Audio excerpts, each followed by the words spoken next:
Welcome to the channel and welcome to another F-Series vlog. So I'm going to be spending a little bit of time with the Super Duty today, and it needs to be washed, filled up with gas and everything. It's our day off from mowing lawns. It's a good chance for me to go ahead and get everything ready for the next day. And just looking at the truck, it's covered in dirt from 2 days of cutting grass. Looks like for whatever reason the guys just shot dirt at the truck, probably with an edger or something like that. Thank you for that, I guess. I don't know. But we're gonna go ahead and wash it. It gets covered in tar a lot from the roads right now. It's a lot of tar from them patching up potholes and whatnot. You can see these black specks here. Some of it's mud, but these little black specks are like tar. So I got some turtle wax bug and tar removal spray, and I'm debating, going back and forth. I'm gonna put this through the no touch car wash, the touchless car wash. Seems like it'll be a lot easier that way compared to just washing the truck by hand. This truck has seen the do-it-yourself car wash brush, and being silver, it takes a lot of the potential scratching away from it. I mean, it still gets scratched, but it just doesn't show up on this paint. So it's not a big deal for me to just spray it down and spray out my brush and go to the do-it-yourself car wash because of the color. Now, if it were the black truck, I wouldn't do that, but for the silver, it's really forgiving color as far as scratches are concerned. But I got to report that nothing major is broken on the truck. One thing that is a huge risk with having this Super Duty for work, and I'm definitely concerned about this, is having it hook up to the trailer, and this knob right here is potentially in the way of the tailgate. If it's positioned like this, the tailgate can come down and hit it, but as long as my guys remember to swing it around this way, the tailgate won't hit it. So it's just one of those things. It's like I want to just go ahead and move this ram thing or the trailer lift, whatever you call it, back here so that it won't be in the way of the tailgate and take away the potential hazard of that. So I got to look into that.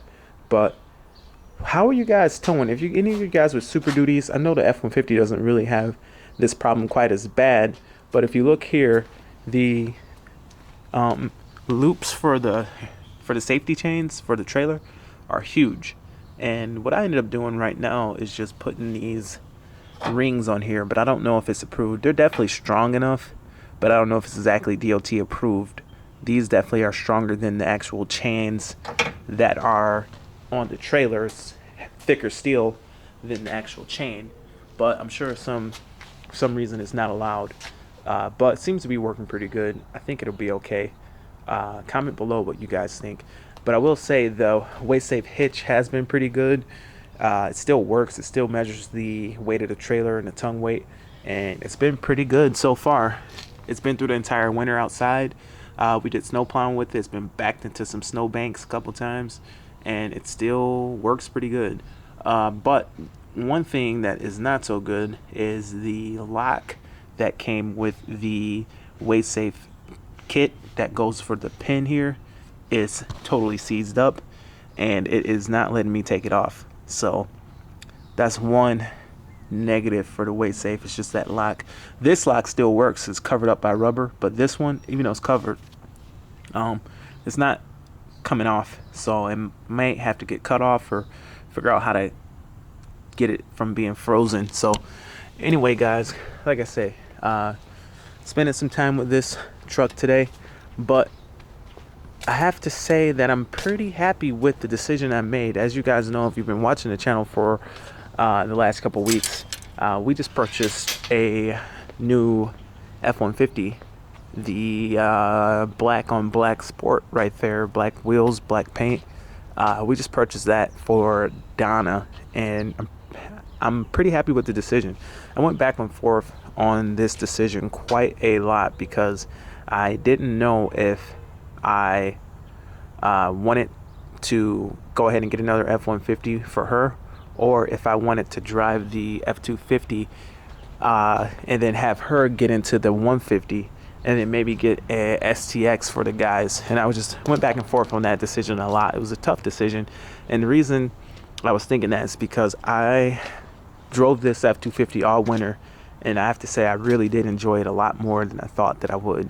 It's the 6.2 V8 gas with the 430 gears. Extremely enjoyable truck to drive, and having those 430 gears worked out a lot better than I thought it would. But I don't know, I'm kind of happy with the decision, just letting the guys use it for work. It is a perfect work truck. It's got dual batteries, which was an issue with the last truck, with the batteries would die from time to time. You know, longer periods using hazards and whatnot would kill the batteries here and there. But I've been pretty happy with go ahead and continuing to drive my 3.5 EcoBoost a little more. It is a great truck. It's got tons of power, and I do enjoy the 502A trim package. But anyway, see you guys in the truck. We'll go ahead and take care of everything that needs to be done to get this ready for work again. All right, going down the road here with the 2019 F-250 430 gears, and it really does improve the ride. Having 430 gears, definitely if you're in the market for one of these, go for the 430 gears. It doesn't hurt MPG that much, and it just improves the power. Being that these 6.2 liter V8s make power at a little bit higher RPM than what you find in a diesel or EcoBoost, it's definitely worth going with the 430 gears, so that it makes its power higher up, and it just mates better with the engine and torque output that it does at a higher RPM. But anyway, see you guys at the car wash. All right, here at the car wash, I'm just going to go ahead and use the brush on it. Like I said, it's had the brush on it before, so anyway, I'm going to go ahead and wash it up and show you guys how it looks after. All right, and here's the truck after the wash. Turned out real good, nice and clean. Like I said, the truck's already seen the brush. It's silver. It doesn't show those fine micro scratches like the black does, so I just usually spray out my brush real good and just use that on this truck. It's been working pretty good. Looks real nice though. Silver chrome, definitely one of my favorite colors, and the STX wheels with the silver paint looks really good because the wheels are almost the same color as the truck. But I was gonna go ahead and wax the truck, and I was gonna use the Turtle Ice. This is what I used on my F-150. I got magnetic on my F-150. Just gonna use Turtle Ice, but I was at Pep Boys and I figured I would try the McGuire's Quick Shine As You Dry wax, because you can use it while the truck's still wet. And because I use the do-it-yourself car wash, I wasn't able to dry the truck, so I'm gonna try this wax Shine As You Dry from McGuire's, and we'll see how it goes. Should be pretty good. All right, here's the truck after the wax with the McGuire's Shine As You Dry wax, and I have to say I like using this product. It caught my eye in the auto parts store the other day. The idea that you can dry and wax, and so wax formulated for when the truck is wet. And I will say that it went on really easily, and it came off a lot easier, and it used a lot less product. So I have to say I'm happy with it. It's not the high-end McGuire's wax. There's other waxes that they sell for a little bit more money that supposedly are on the higher end of things, but I like the idea of quick and easy, and this was definitely quick and easy, and it used less product. So anyway, see you guys at the next scene. All right, back home, got all three of my babies here, all cleaned up and waxed up, and time to go check on my real baby. All right, here's the real baby. Hi, little Jean. Man, I tell you, they grow up fast. But anyway, ignore his purple passy. But anyway, time for me to do some office work. All right, warping way forward. The day is almost over here, and I made an interesting observation with my 2018 F-150 with the 3.5 EcoBoost, and in regards to the 10-speed automatic transmission and how it shifts from 1 to 3 to 5. And it's kind of a strange thing, and a lot of people complained about it because it kind of skips gears, and it kind of is a weird thing that a lot of people have noticed. And I've actually noticed a way to get around that, and it's pretty interesting. It's pretty simple. It's essentially free. It doesn't cost anything to get your transmission to shift in the correct order, which will be 1, 2, 3, 4, 5 in that order.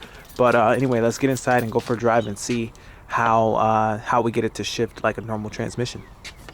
All right, so I'm in the truck now, and I'm sitting on the side of the road. I'm gonna accelerate, and we'll see what the transmission does.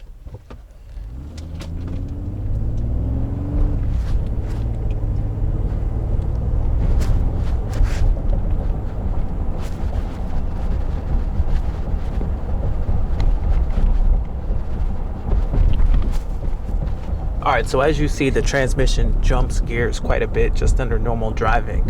And an interesting observation I noticed is that it only does that when you're in the normal drive mode. By simply shifting over to sport, by simply shifting over to sport, you eliminate that function, and it will shift from 1, 2, 3, 4, 5 in the correct order like a normal vehicle. Let's see what happens.